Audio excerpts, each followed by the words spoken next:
En el nombre del Padre, y del Hijo, y del Espíritu Santo. Amén. Proclamación del Santo Evangelio de nuestro Señor Jesucristo según San Juan 6, 52-59. En aquel tiempo, los judíos se pusieron a discutir entre sí: ¿cómo puede éste darnos a comer su carne? Jesús les dijo: yo les aseguro, si no comen la carne del Hijo del Hombre y no beben su sangre, no podrán tener vida en ustedes. El que come mi carne y bebe mi sangre tiene vida eterna, y yo lo resucitaré en el último día. Mi carne es verdadera comida, y mi sangre es verdadera bebida. El que come mi carne y bebe mi sangre permanece en mí y yo en él. Como el Padre que me ha enviado posee la vida y yo vivo por él, así también el que me come vivirá por mí. Este es el pan que ha bajado del cielo. No es como el maná que comieron sus padres, pues murieron. El que come de este pan vivirá para siempre. Esto lo dijo Jesús enseñando en la sinagoga de Cafarnaún. Palabra del Señor. Gloria a ti, Señor Jesús. Saludos fraternos para todos en este viernes de la tercera semana del tiempo de la Cuaresma. Hoy la Iglesia celebra a San Luis María Grignon de Montfort, que nació en Francia en 1673, fundador de los padres montforianos y de las Hermanas de la Sabiduría. Desde muy joven fue un gran devoto de la Santísima Virgen. A la edad de 12 años, ya la gente lo veía pasar largos ratos arrodillado ante la imagen de la Santísima Virgen María. Escribió el Tratado de la verdadera devoción a la Virgen, obra que se ha propagado por todo el mundo con enormes provechos para quienes leen esta obra. Que San Luis María Grignon de Montfort ruegue por nosotros, así sea. Unos puntos de reflexión en torno al Evangelio que acabamos de escuchar. Primero, la carne y la sangre, expresión de vida y de entrega total. Los judíos reaccionan: ¿cómo puede éste darnos a comer su carne? Ellos no entendían las palabras de Jesús, porque tomaron todo esto al pie de la letra. Pero Jesús no cambia las exigencias ni se retracta de sus palabras. Al contrario, Él insiste diciendo: yo les aseguro que si no comen la carne del Hijo del Hombre y no beben su sangre, no podrán tener vida en ustedes. El que come mi carne y bebe mi sangre tiene vida eterna, y yo lo resucitaré en el último día.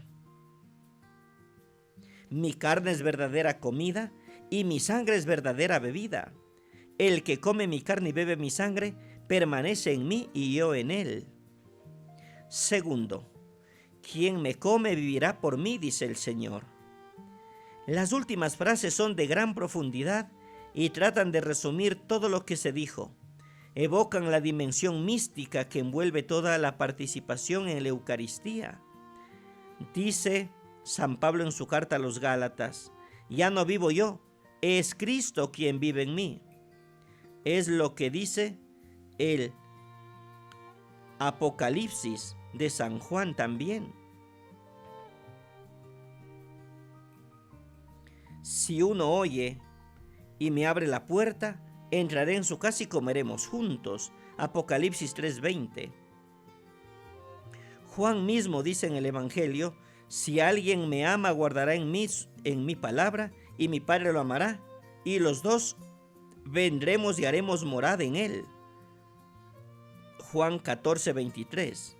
Y termina con la promesa de vida que marca la diferencia con el antiguo Éxodo. Este es el pan que ha bajado del cielo. No es como el maná que comieron sus padres, pues murieron. El que come de este pan vivirá para siempre. Tercero, termina el discurso de Jesús en la sinagoga. Hasta aquí la conversación entre Jesús, la gente y los judíos en la sinagoga de Cafarnaúm. Como aludimos anteriormente, el discurso del pan de vida nos ofrece una imagen de cómo era la catequesis en aquel final del siglo I en las comunidades cristianas de Asia Menor. Las preguntas de la gente y de los judíos reflejan las dificultades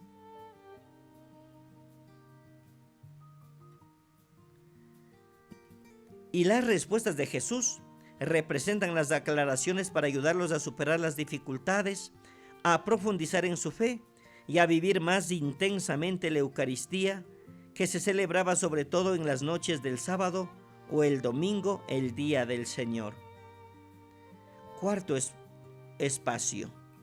En el final del discurso de Jesús sobre el pan de la vida, el tema es ya claramente eucarístico.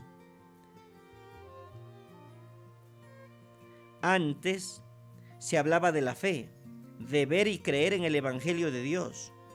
Ahora habla de comer y de beber la sangre, y la sangre que Jesús va a dar por la vida del mundo en la cruz, pero también en la Eucaristía, porque ha querido que la comunidad celebre el memorial de la cruz. Y por último, quinto punto de reflexión, el fruto del comer y beber a Cristo es el mismo que el de creer en Él, participar de su vida. Antes había dicho, el que cree en mí tiene vida eterna. Ahora dice, el que come de este pan vivirá para siempre. Hay dos versículos que se desarrollan de un modo admirable y que describe las consecuencias que la Eucaristía tiene en nosotros. Con el pensamiento en Cristo, el que come mi carne y bebe mi sangre, permanece en mí y yo habito en él. Es lo que se conoce como la doctrina de la inhabitación. La intercomunicación entre el resucitado y sus fieles en la Eucaristía.